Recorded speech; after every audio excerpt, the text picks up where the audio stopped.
Hetta prati hæturstal det ikke annet enn et politiskt komplott, politiskt ambo, tja de Vinstrahallir.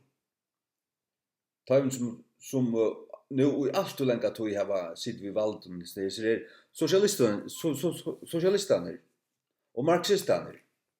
Det är egentligen kommunister och marxister. Och det är för att kunna räfsa tal som tar inte damer ut i allmänna rummen. Att regulera alla tal som gång för sig till. Och att regulera meningar för folk det kan du släcka. Folk menar det som de menar. Och folk heldur det som de heldur. Och att det skera sig in och okkara talufrælsi. Sjálvandi hevur okkvørt menneska rætt til að hugsa og meina det som det meina for meinar og halda det som det heldur. Og uttala det seg og ting som man kunna säga det som det heldur. Og ikke okkur anna. Og ikke kunna ikke må barbera det så inn at meiningarna ikke allun, altså ein uttala seg, en annan uttala seg, en tredje uttala seg.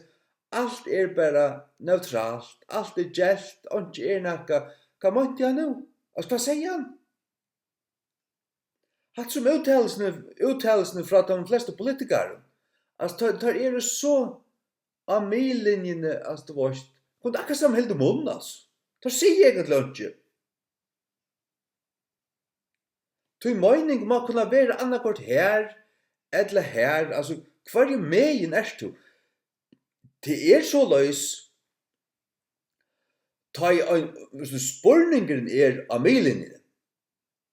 Spurningen, problemstillningen av millinjen. Og spurningen så, hver megin du? Det som tar vilja forbjaua til å være øvete megin enn tar Det det som tar vilja forbjaua. Hatt maktmissbruk. Hatt skjera seg inn okkara Guð-givnu rattendir. Meina det som vi meina. Og vi hava vust rætt til å sia. Akkurat det som vi hugsa. Til det som praktiserer. Ja, hvis jeg halte et kontroversielt ting om et ting, ja, så det som jeg halte. Og da man der ikke så kan du bare slippe det vekk.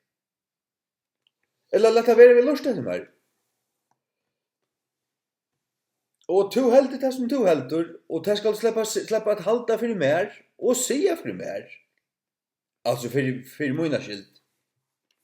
Men nu skal det kan bli forbjauast av møyna og sia ting. At det George Orwell. Hans bok 1944. At det blivit til veriuleikan. At det som vi suttja. Og i veksande mat og i utheimen, og nå kommer det her til okkara. Og jøkken kvann, og jøkken sosialistar. Sosialistar skal si at der reipa seg av at vera vinstrumegin, du bleitumegin, tar si at det tar røttumegin. Men egentlig det så at tar som sier seg vera vinstrumegin, tar egentlig högre megin. Det tar som totalitärer. Tar totalitärer. Och tar alltså regulärt fasistiska. Alltså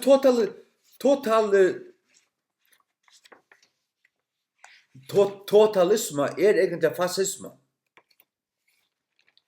Och det det Där säger sig vara Bretar och det här rättvisar och demokratiska så det det släcke. Tar hava en socialistiska ideologi och gång det vi på torrara premisser, torrara inskir så ska du räfsast och du släpper inte se det som menar. Att det kringvarpe Nu vill jag räfsa RJ och räfsa Ola Bräckman. Men det var väl Ola Bräckman. Jag ska inte egentligen säga att det är öjnjur och i hon och i ödlen som han säger, men det var nägg bättre lust efter honom än en minut av kring världen. En minut av Ola Bräckman är bättre än en timme av kring världen. En minut av Ola Bräckman är bättre än en tutjo där och vika sändningar. Och i sin halt. Kvoi, till Ola Bräckman är rättskickad. Och han är ärlig. Och man märker till att han är en öppen, rätt huxande, rättskickad människor. Och du märker till att han är här att träta av människor som älskar okra mentan. Och som ja, okra mentan, okra arv. Jag vet inte om han har sagt något om han den här Kim Jong-un. Inte ett annat tapete. Det var jag skilt av. Alltså, helt ärligt. Alltså, till att han säger till att han är skeivoygdir. Kvart är till annan att säga till att det var en brete vi skeivar nös. En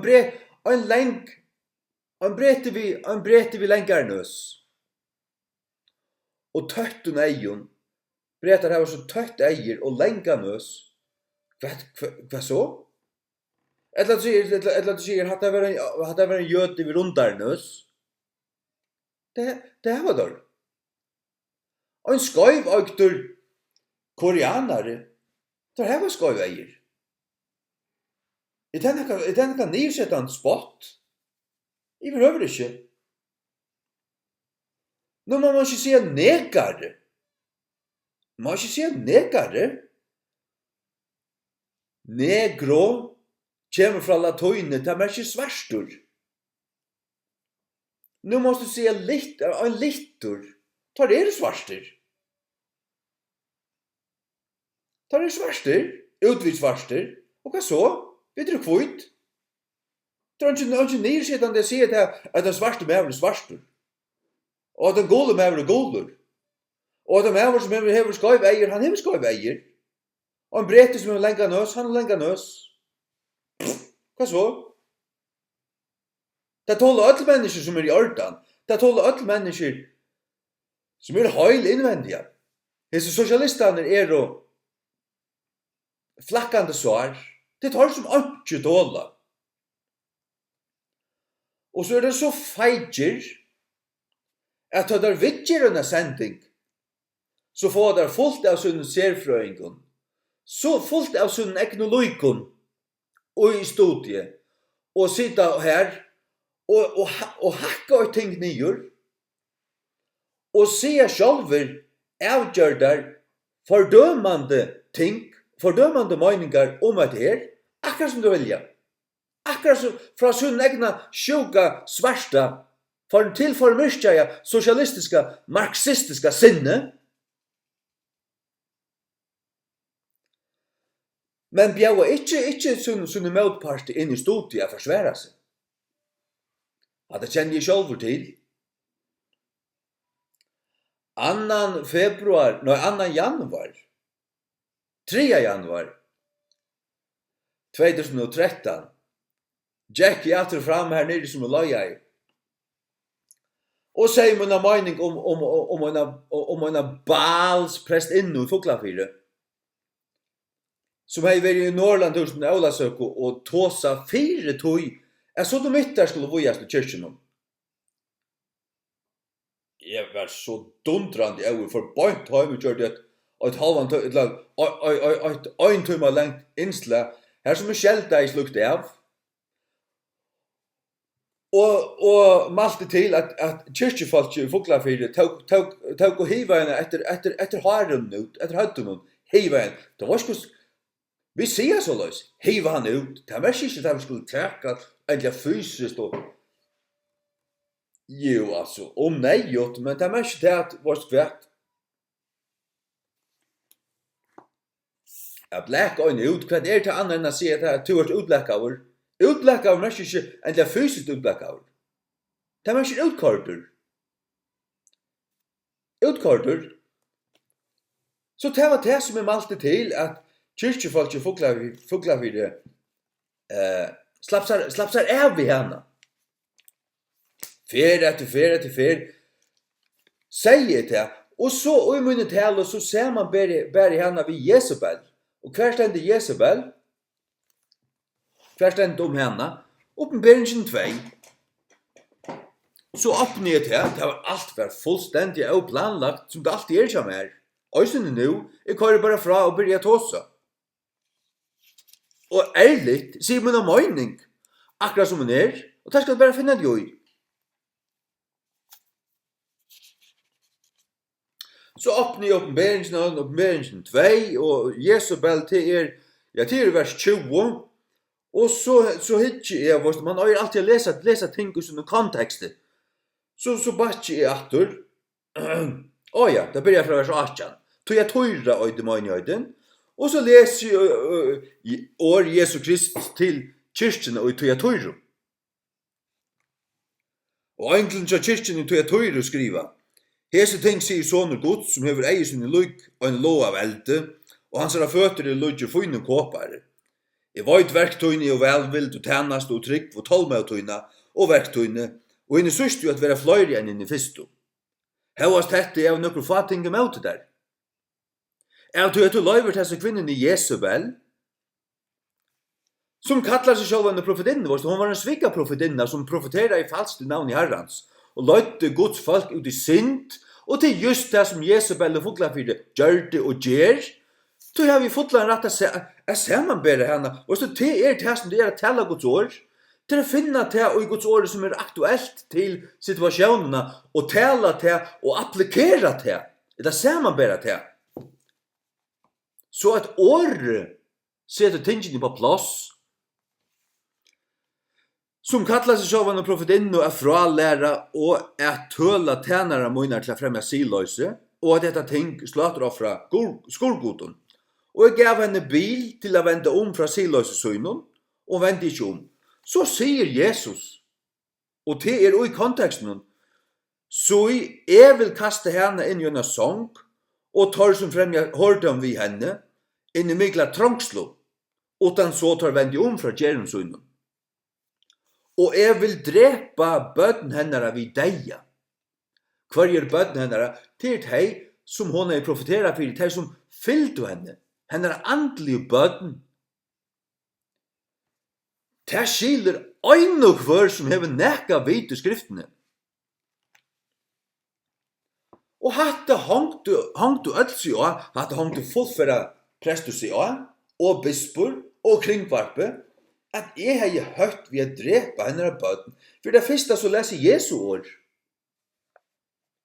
Og det ikke fysisk bøten. Det var et øynokvør, og ikke en setninger og tog som jeg sier annars. Utan ta ikke les. Ingen setninger var en tilstolan til nekka drap av nøkkelslag. Fullstendig ikke. Og i en høyla viko, fra måned til frutjata, eller fra torsdag til frutjata, var det sendingar, og i kringvarpnen, og i utvarpnen, og en høyl sending og i det i viko. Her som der vittgjør du med, da sjøt du her, tvær mans, ofta fløyre sendinger, og en lagfringer, og så snakket du med bisp, tvärfyrir aldrig. Og i det vik var en prestur her og en lagfrøyngur og ditt og datten.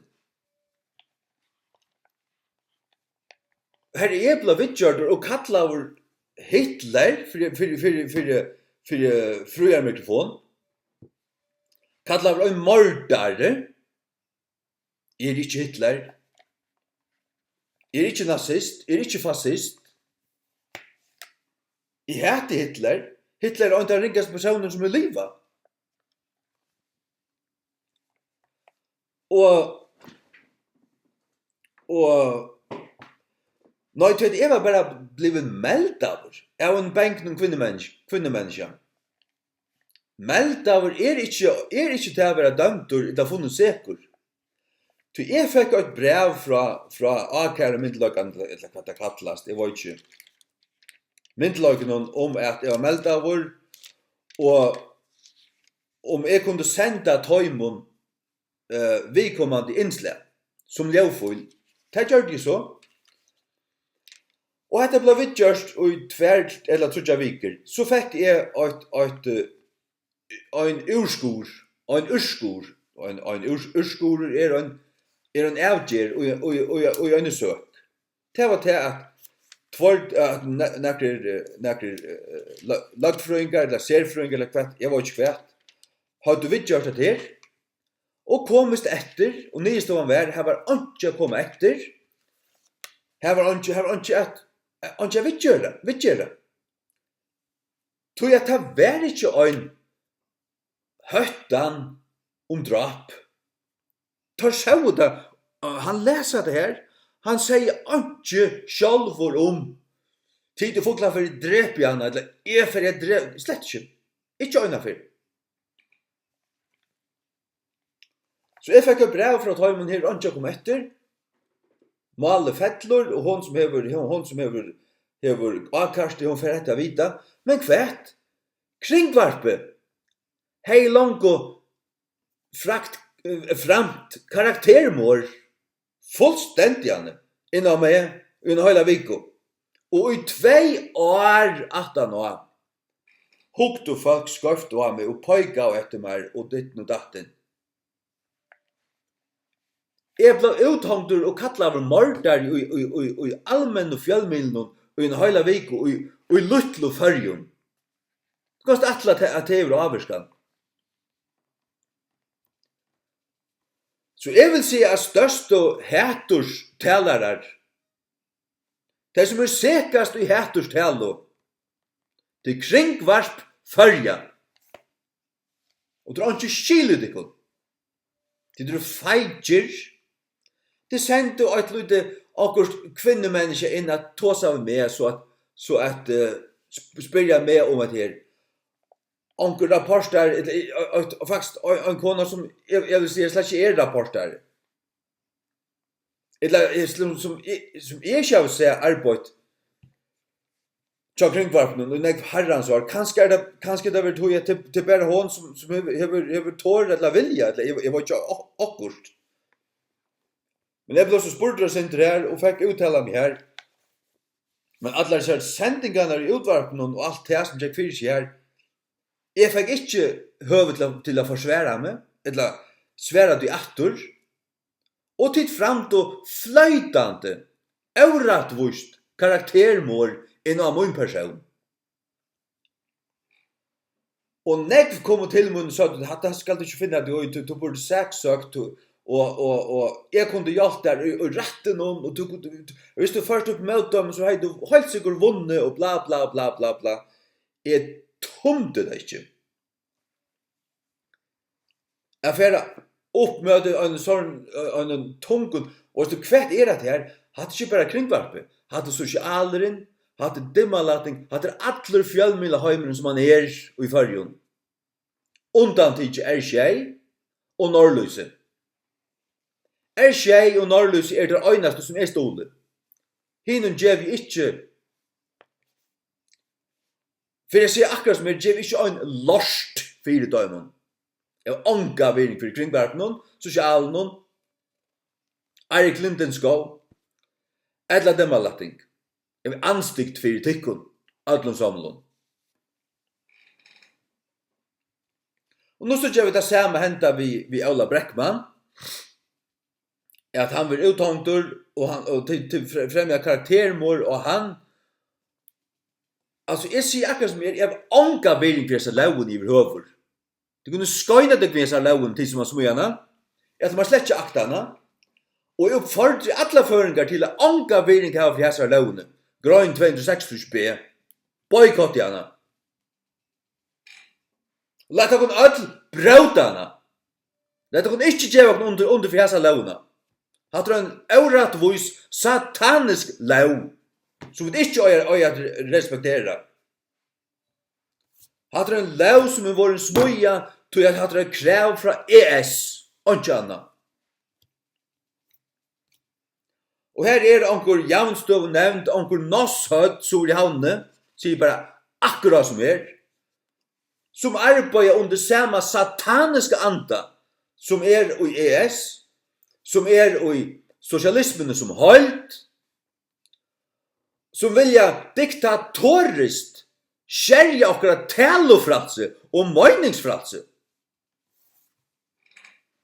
Jeg sier at eit kvart menneske gjør skal hava rætt iver ein kamp meina det som de vil og blir det spurt eller hvis det uttala seg så kan det uttala seg hvordan det vera vil. Og det skal ikke dømast fyrir det, ikke utan, hør meg nu, ikke utan til bøgnløyes ein oppfordran og høttan vold eller drap. Bøgnløyes. Og det som sier, det var mot uttales ikke. Det var det slett ikke. Og det kom står etter. Ta det du vidgjørt det her. Jeg var godt nok eggvisligur. Jeg brukte godt nok grefflig år. Det var det at jeg var fugande ytler. Det er ikke pettig ui. Det har vi ikke ringa samviske for å være. At det er så mye anstiggelig og rævelig og groteskt og rævelig sint ta en prestor som skal øydes for å tjene Jesus Kristi som han som hever givet okkur sitt år som i Jesu navne arbeider for Satan. Du kan ikke være større satanist. Presteren i Fuglafyr en satanist. Og bispor som vart i henne og som sier for de åpner mikrofonen at jeg skulle være settur fastur og refsaver for at jeg var ruska kyrkjefolk i Fuglafyr til og be der vakna og hiva den presten ut og be om å få en ordentlig prest og sånt. Det er det eneste som sier. Jeg sier godt nok flere for hiv han ut. Det er det eneste som sier. Jeg oppfordrer ikke noe vold av nøkkelslege. Nekker, ikke til øynast fer. Men jeg sier hun var en balsprestor. Og en svikarprofetor. Og ditt og datten. Og det er så. Öll som kristen er å ta seg vi og i fergen og på tveimanshånd er det fløytande øyne ved meg. Og de som ikke er det, de blind, eller frafallen, eller bort, eller forgandai. Jeg tar seg sannleikan ut fra kærleikan til Guds, kærleikan til Jesu Kristi menighet, og nei for min falske.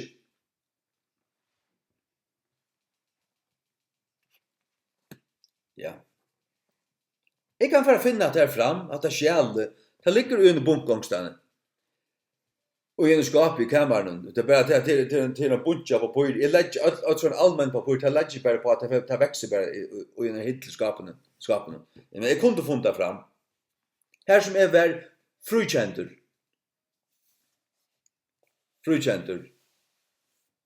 Ikke blevet til. Det er ikke the time of day, som man sier i enskund. Og i fjellmiddelen til. Blant henne kan du sagt, ikke øyna for. Ikke øyna for. Folk kallte det at jeg, og enn ta jeg var korset ute, så har folk gjort Hitler holdt seg møte meg. Til at jeg ble kallet over Hitler i allmenne fjellmiddelen. Jeg er så lengt fra å være nekkar Hitler som nekkar kan være. De som er neknarre, de som er nær, de som er så nær til å være hitlerisk som de kunne være. Til sosialister i fargen, som sier seg være Vinstrahallir, tar egentlig høyrevendir. Du tar sitte her, jaunarflokkeren risastor i Føroyum og hever en størst flertal inn i tinget, vet. Og javnarfolkene her, Sandøyden, Sorøyden og i havn utrolig nekv. Blindt harskali. Og de sitter så her ved en flertal og få sambandsmenn og gjeldar folkefloksmenn og hva var det, og partvis her. Men javnarmennene dikterer hver skap skal standa, som man sier. Og så må jeg sa launar. Disse sosialistiske, marxistiske, reivrende launar, som iver høver ikke bodje med fire.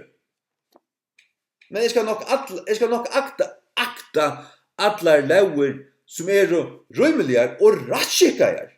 Hatt ikke gong ratskikar. Hatt ikke ratskikar. Hatt ikke ratskikar. Hatt ikke rattvust. Hatt Orwellist. Hatt Orwellist, som man sier i enskund, Orwellian. Han skriver en bok 1948, som han kallar 1944. Og han hei åpenbart haft samband vi, og han kjente onkrar menn, onkrar frimurarar, og at det Illuminati og alt det her, disse her fellesskapner, som skal så gjøre av at han sjálfur Høyen Mortensen en av høymon. Han hans lukur. Garantera. Og nekver av som løyaren i havn frumurarar og det som verre tar halver og høyler satanistar. Du tar som er frumurarene og tar som er Illuminati-mennene egentlig tar tilbya Lucifer. Ta særst og tar det kommer høyt opp i systemen her. Og det som George Orwellisku, hans vitan og hans kunnløyge, han finnet fra insiders, som man sier. Mannen som innallig og jeg sier elitene, tar hava en plan. Tar hava en plan om et heimstøyre, her tar skulle hava totala makt. Men det skal ikke, tar kalla det ikke det her totalitært, tar kalla det sosialistisk. Men det totalitært. Det totalitært. Tog at det blir en politistatur. Det blir en politistatur. Her som du vil avlåst av, og her som du kan meldast for en utsøgn. En utsøgn. Og dømast for at halda ting, og for at sia ting. Som ikke engang en personlig høttan. Vars du, ting vil ha søgt som kunne være nyrsettande. Det vil alltid være så, og det vil alltid så. Sjalt vi tikka lovun, så kommer det angan til luka til borster. Ting vil ha søgt som nyrsettande. Ting vil ha søgt som nyrsettande inn i hver egningaskole, og det kommer det alltid å være. Og nian for hvert nest. Og ut av gøten og sønt at leier kvöld. Alla stedene kommer ting å være søgt som nyrsettande. Det vil alltid være så, og det kommer alltid å være så. Det eneste som tid vilja nu, det at det bare tid som skulle slippe å si det. Og nyrsettande, fordømande og øvratvis ting kommer alltid å være søgt, og være alltid søgt. Om okkum kristne. Og vi tror ikke en gang å forsvære okkur. Vi lett ikke ut det. Vi er kløtt, vi er omgjord av noen som verger okkum, og som teker at det her, og som ber det. Vi har en kappa og en verge okkum som Herrens nærvære. Og i okkara hjärsta og okkum, og i okkara sinne. Og sjálvt det kan være svårt, og vi være sard personliga, men oi tui, så vi inne i en sterskund tårne. Navn Herrens et sterkt tårn. En rattvise flutjar inn i det, vårt. Og han vardur her. Han vardur her. Halleluja. Nei, så må Herren styrkja Ola Brekkmann nu og is ner, og verja skei, og vit ratskika i landen. Vi kommer ikke at gjevast via stolar skei. Vi ratskika i landen. Som ikke nekker devulrendir, marxistar, kommunistar, sosialistar. Vi kommer nokka lysa og skei, og stolar skei, og bruka skei, og boykotta kringvarpe. Og i okkara hjärsta hava bara lorsta viring for det sosiale nå. Altså sosiale urinen, ja. Og jeg ser forskitten, forskalda og teisen i dimmalatting som ensille kroppsungkvennen det. At det samband som valgagne, så har hjertaleisen sambandsmånen i førjon, gjeldun og hjertaleisen, som skulle bare være hiva i alle frakter til Danmarskar. Edmund Johansen fyrst. Han skulle ikke sloppe å være gjerra over førjon. Han hever ikke først hjerta. Hjertaleisur gjeldingi, og en skøndil, en nossaleisur drumpur. Og til bispur høysni. Nossaleisur drumpur.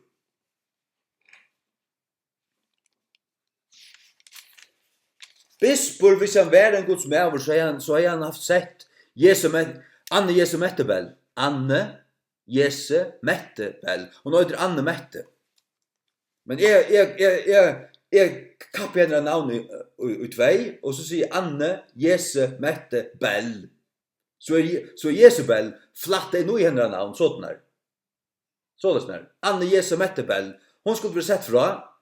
Hun skulle ikke slappe av å bli prester i folkekirkene. Det var et bispor vel. Han vet at hun en tilstolar i oss nær. Og tar prester som tilstolare av oss nær, skulle vi kort ifra.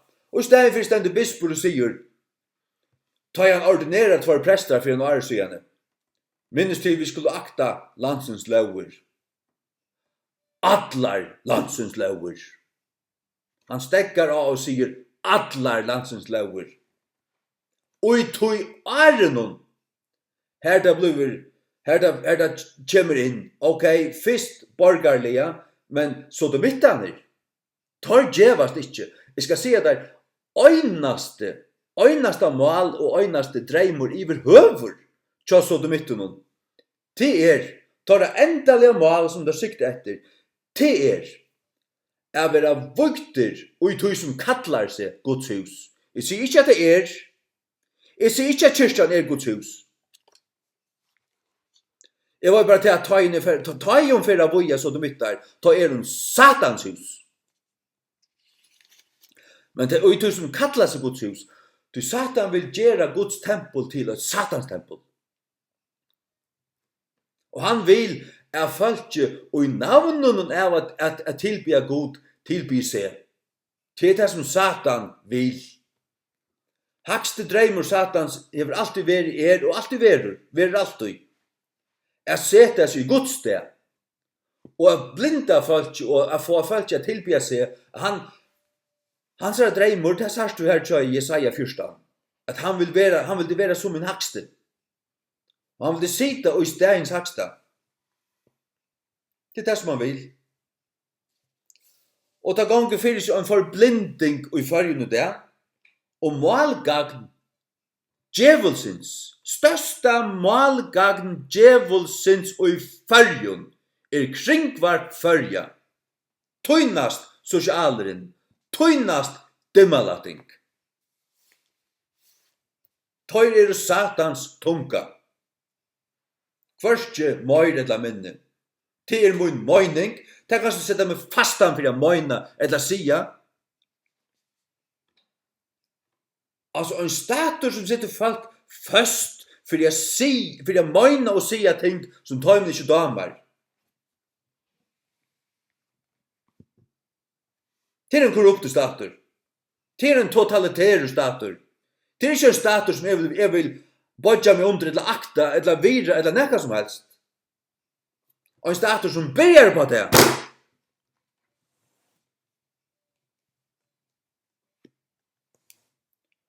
Han er korruptur. Så förjar som nu atlar att sätta lower i verk som att det här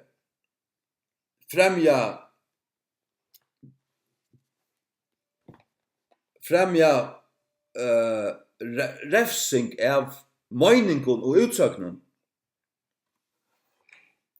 Till ett land som inte långt vill vara borgare.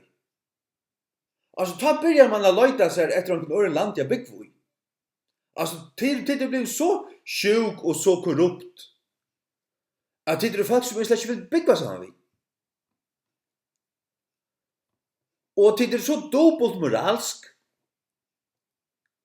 att kvar sitta här 5-6 folk och tås om en som tid säger säker i hätterstället.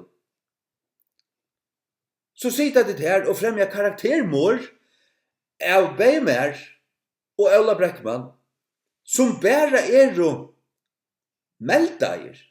Det är bara säklögt fram utan att vara dömdur. Blev behandlad som om jag var säker i en hela vecka.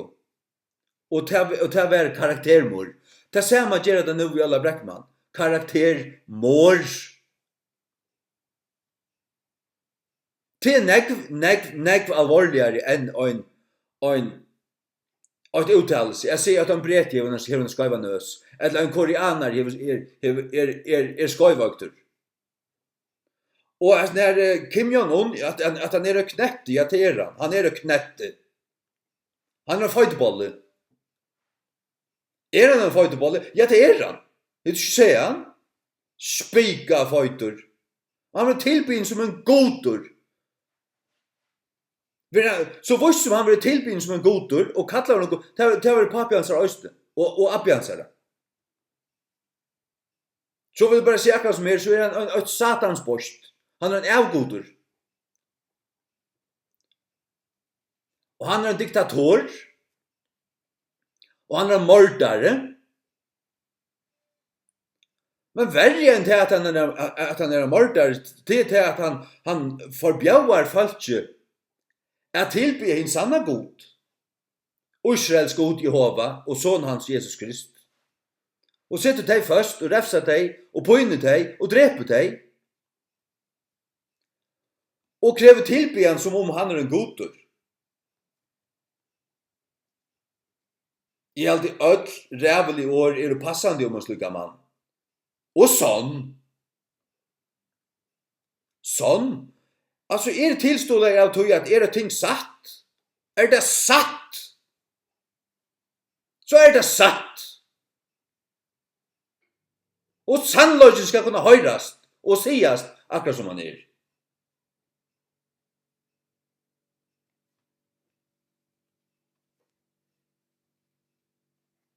Akkurat som man är. Och för att sannleikin ska kunna standa, sannleikin tåler självur till att liknir blir sagt där. Sannleikin textar sig av liknir, ta en sannleikin.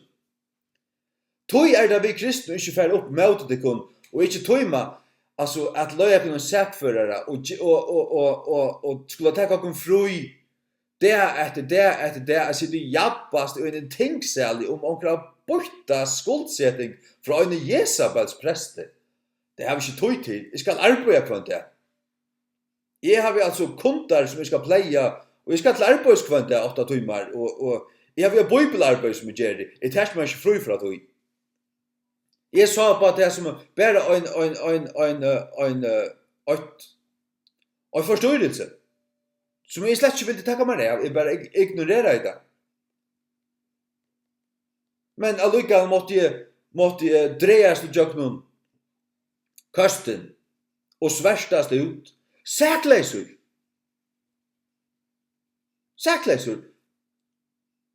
Fløyre enn øyn, 2 eller 3 sækførere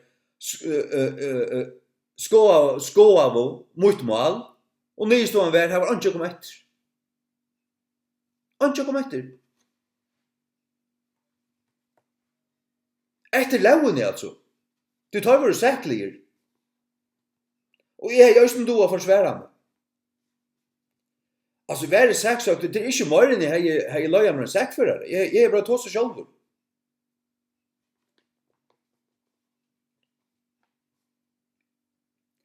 Det er, altså, innast inne, tar man vet at man har gjort rett, og man vet at man er ikke sikker, så er man ikke rettur for å være dømtur heldur.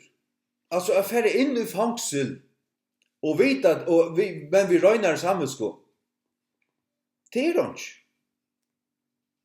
Ta i tun samvetska og tun andi, tun andi, ja, og tun sval er fri, ifri gode, ifri sannleikanum.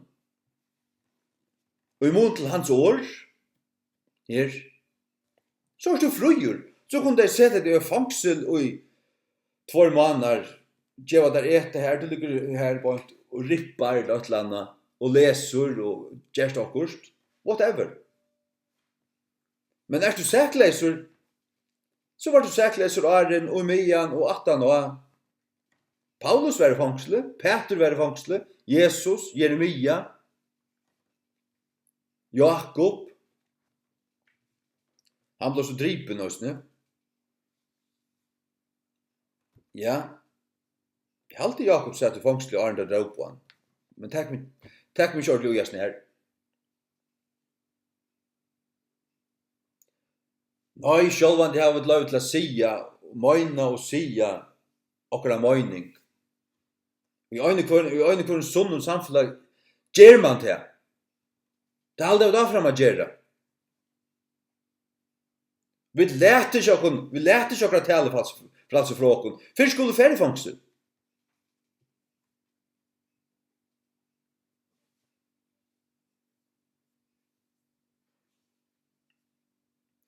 Så jeg melder til jeg vil standa grønn 26 i møte. Boykotta. Og sier at, hatt er en lov som jeg ikke skriver under. Jeg kunne også være ferdig inn av politistyrene og i Klaksvik. Kjemmer en lov og jøkken som er at er her og i du kan være refsar for det som det kallar for hæturstalo. Det er noe tvall. Så kunne jag också bara för in vad jag vill melda mig själv en sekan just här. Alltså, jag ska säga att du kan ta kommer anka till akta så låna. Först 8 för eller innanför fångsel. Näkran tog. Så det kunde bara vita. Hade en lov som inte kom i akta. Det hade en lov som ger sig in och mina sal och mot frälse som personer. Hade frälse öja vid.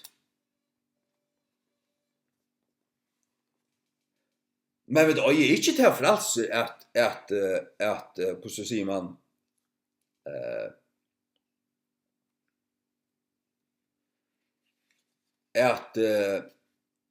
gjør dere inn av folk. Vet du, jeg er ikke til å frelse at høyta folk vi mårer eller herskapet. Men det var ikke det som jeg gjør det i for presten Fuglafyr. Jeg sier hon en svikarprofetor, og hvis som hon det, øyer hon at hivast ut ur kyrkene. Det måste kunna fejsa, eller er du euratvisor? Eller er du bortur og blindur? Og det er det som er Vinstrahallir og tosshøyden i det er blind og bort. God bor ikke ut av noen.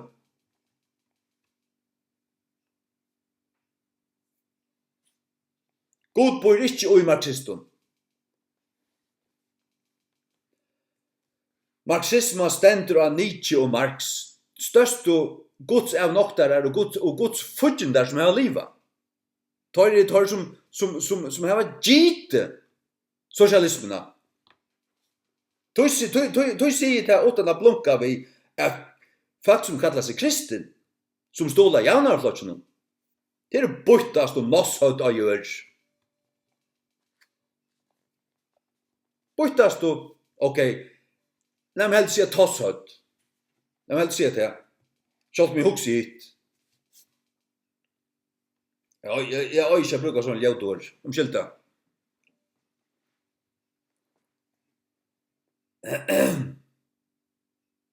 Ja.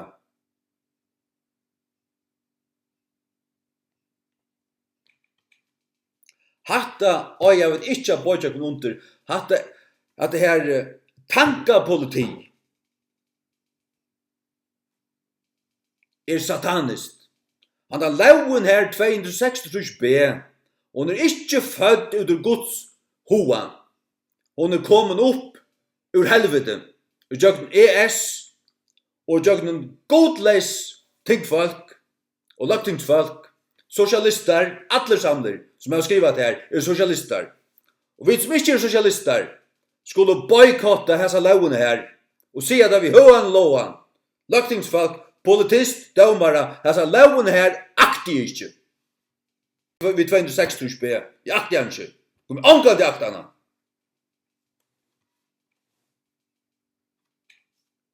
Ja, hvis vi er 20, 15, 20.000 som sier det her, skulle det korrekne alle fangsel. Jeg tenker å stryka seg lovene her. At det er utopi. Vi skulle ikke gautekka tyranni på annan vatan. Det var en nyrstøva som kom ut ur reformasjonene og forfylkingene av protestanterna under reformasjonene. Nekka som der søtto, og et slæår som der høtto, det var resistance to tyranny is obedience to God. Motstøva er standa tyrannie av en godleis som state og i møte til lydne vi god. Du måste gjøre det. Du kanst ikke bodja det under det. Det kanst du ikke. Altså, apostlene og i gjerningen apostlene 4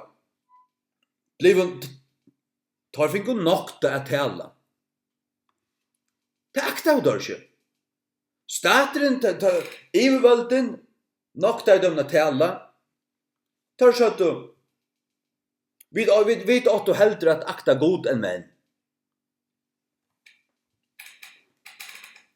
Og Paulus sjølvandi, han fører fra boi til boi. Ivervalden tolte han ikke, og han ble sett fast atter og fer etter fer for jeg tala. Men det fikk han omgang til å stekka. Så at standa tankapolitiet mot det må vi gjøre. Og ikke akta dør. Jeg skal si det at det som nå begynner å komme her til så som lydgjist, tog som var i kommunistar-Russlandet og i Reia-Kina. Det begynner å komme her og jøgnen hverje og jøgnen sosialistar og kommunistar i Vestrømmen. Det er jøgnen Teirra kjemur. Andalige avkommet til Nietzsche og Marx. Två satanisten. Jeg sier utan å blunka vi at sosialistar er reivrende satanister. Så til helvetes vi jaunar flosjonen, og alle tykkra jaunar var djevelsens lovun.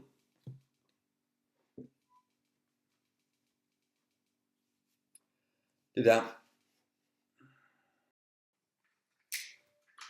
Johannes Eideskort var i sendingen 25 minutter i kveld.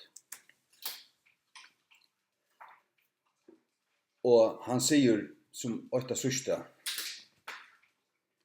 at største hending, det største som han stod fire, men han var løgnaver til var at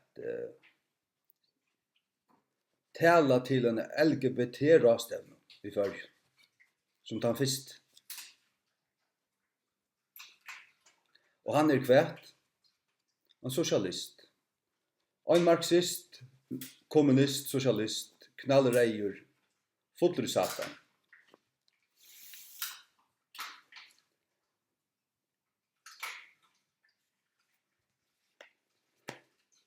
Har du godt sige? En undangång med, en pionerer i satans rike. Så en socialist.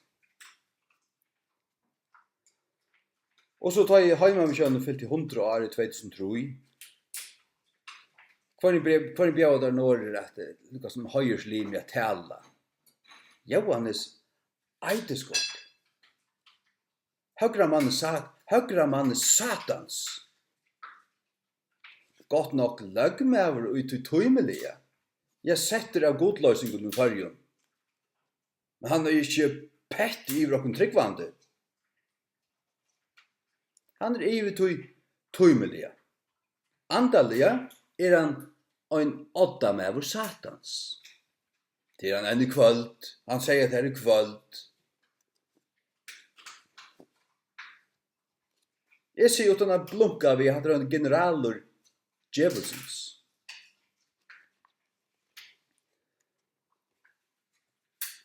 Og så kommer han over Gerhard Lagenberg og skåpen. Stilla seg ved søgnavn slukken devle. Og for alle skåpninger stemmer på javnar og flotjen. Alla ser blind og forblinda av og sjonkande, svingande, drukne skåpningarna. Jeg stemmer på javnar og flotjen. Det blind. Det blinda av Satan. Tætje det kun saman og velje Jens Arena etla biljust innsen. Etla stidli upp omkran kristnan mann sjálve og stemmi ödlu på han. Inntil det gjerra det så kunne det var skamma det kun sjálvum. Det fremja satans har rujtja gjør og kalla det kun tryggvande.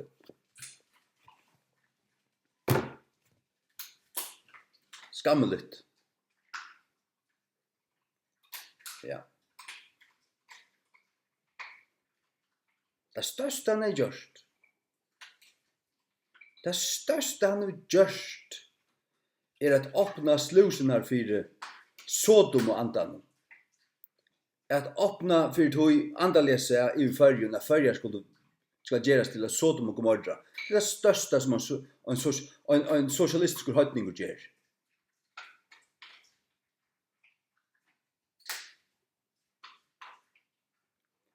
Det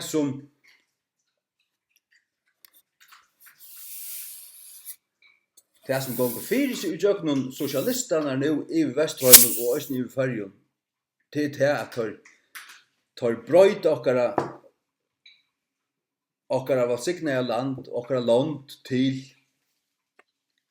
en form av sosialisme. Fullstendig. Alt ES, alt det høyla skal være sosialistisk. Og tar arbeid fram emot at det var et hamsomfattende.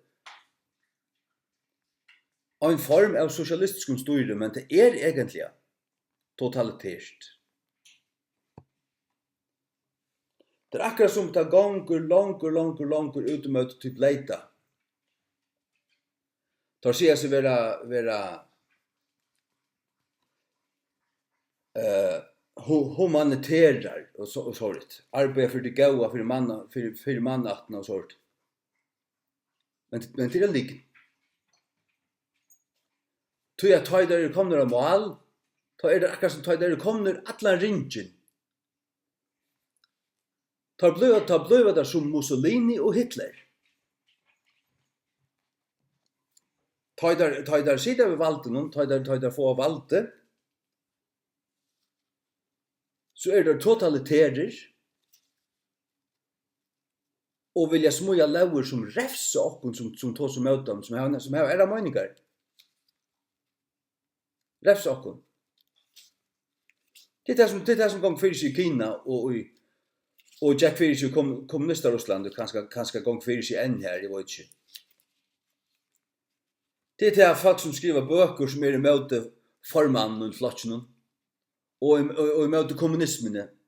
En bok för skriva, han och skriva. Tätchan sätter han fastan. Torturerar han först och sånt. Det är det som gång för sig. Och det börjar i Bretlandet. Det börjar i Bretlandet. Journalister och skrivare och aktivister som arbetar för ting som är och emot det politiskt korrekta. Blir bara tecknade dömter. Ettla få från överste rök en sträng på om inte skriva om det här. Inte tycker nokta att ta som att händelsen här. Och gera det där så vill det räfsa. Det har det inte lov till. Det har myndlögan inte lov till. Det ska vi inte godtaka.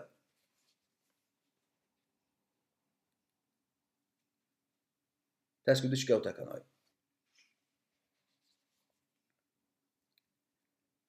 Ja. Salmer 119, 131. Prinsar hava sökt at mer utan grund.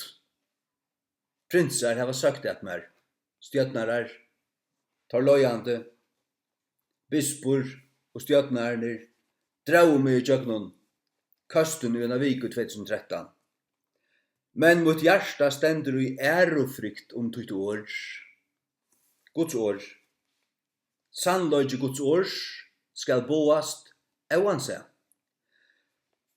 Smuja ditt lauer som gör det straffbart att säga att det är sodomi är synd. Ta vi en lovbrotare. Du till en lov som inte kommer att akta.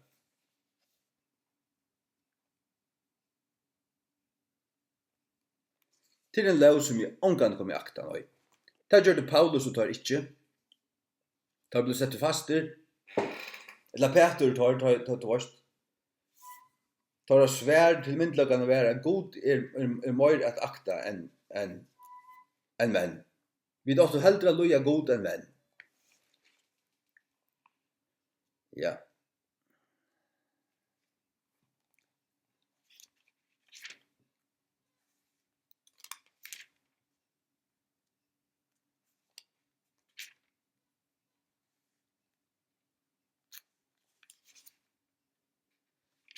Ja.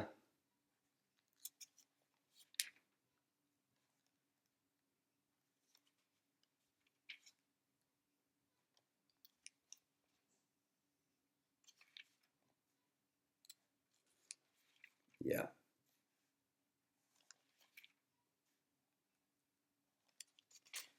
Det sa du då, ja. Och du heldre loja god enn menn. Og så tar brot og øyna lev fra de verslige myndløgene medvita. Og vi kristne er ikke av hjärsta og av natur og lovbrødare eller opprøstare folk, slett ikke. Men tar det lever som grunnleggjande genge møte Guds åre, tar det lever som sier at det som er synd, det som Gud sier er synd, ikke er synd, men det er fullkomlig gautakselig, og til synd, det kallar det synd. Da er vi nemlig nødt til å kalla det synd. Til sannlig må høyrast, det som er synd skal kallas synd. Og det skal vitast. At geva det ut i dette her, så livet er synd. Og Guds ord sier til at det som gjør det til arbeid Guds rydde. 4 Korint 6:9.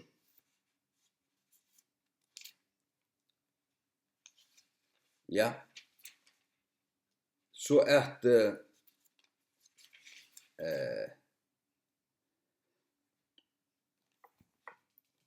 här.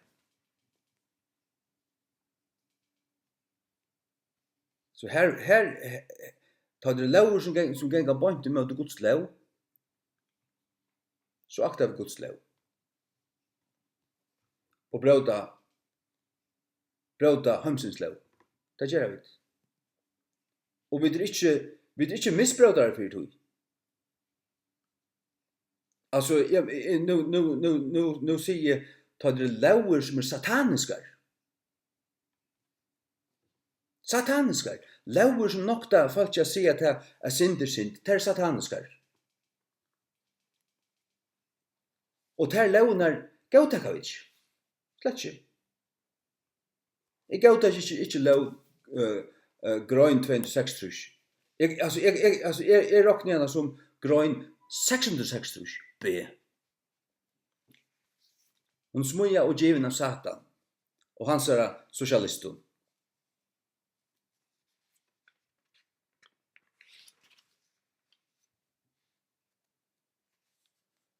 Så att hana gautaka vid slett inte. Och pojkjokken inte under det. Och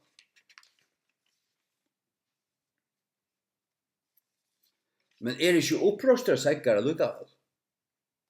Vi är inte ofria kroppar. Vi får inte göra någon illt.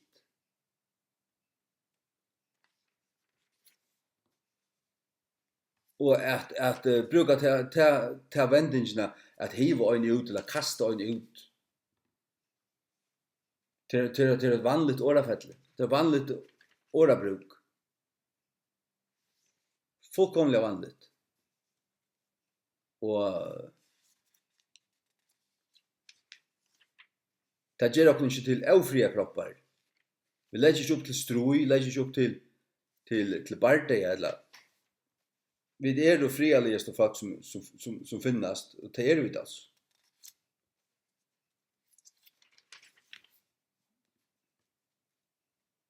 Men vi känner ett Guds baden från en satans arme.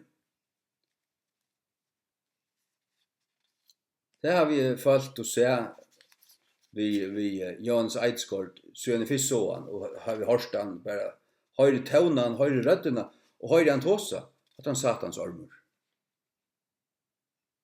Satans armor. Av generaler, av en pionerer i satans rike i förrjun. Han kan vända om det kan han glädja sig till att stöjja och höjta helvete. Johannes Eidsgård. Ja. Och det säger utan att blunka vi, utanför fångsel, innanför fångsel, det är det som är mine, det måste bara ta det av. Gärningar apostlarna 4, 19, men Peter och Johannes svära av. Nå, jag glömmer läsa. Från 16. Att det heter då från 15. Men ta i det hade boi i tajmun affära till viks ut ur rajenon, rafördes tar suna mittlun, tar råan det här. Siande, hva skulle vi gjøre vi hesar menn? Til at du røyndu veru et merkesverst, kraftarverk, hever vi gjørst av tøymon, ei sunt for öllum tøymon som bygger i Jerusalem. Og vi kunne ikke avnokta det. Men at det sprøyest ikke vujare, mittlum falskje, let om okkon høtta tøyr, strenglige. Jeg tar henne fra tale for angon mann i Jesu navnet, tar vil det takka talefrælsi fra dem. De skulle ikke tale vujare i Jesu navnet, ikke på Guds ord. Og tar kalla av tøyr og skipa av tøyr, men ikke at tala iverhøver eller fralæra i Jesu navnet. Hva sier tøyr? Men Peter og Johannes sværa og søtte vi tøyr. Kvørst til vere seg ratt og eggsjøen Guds at loja tikkun, mer enn gode dømetid. det nu rätt att akta tecken mer än god? Det må till döma om. Sjående, här vi sagt, vi får ikke akta tecken mer än god. Vi akta god. Ty vi kunne ikke anna enn tala til ting som vi da ser og hørst. Vi kunne ikke anna enn tala og kunngjera alt Guds råd og prætika Guds ord, og særlig det som aktuelt.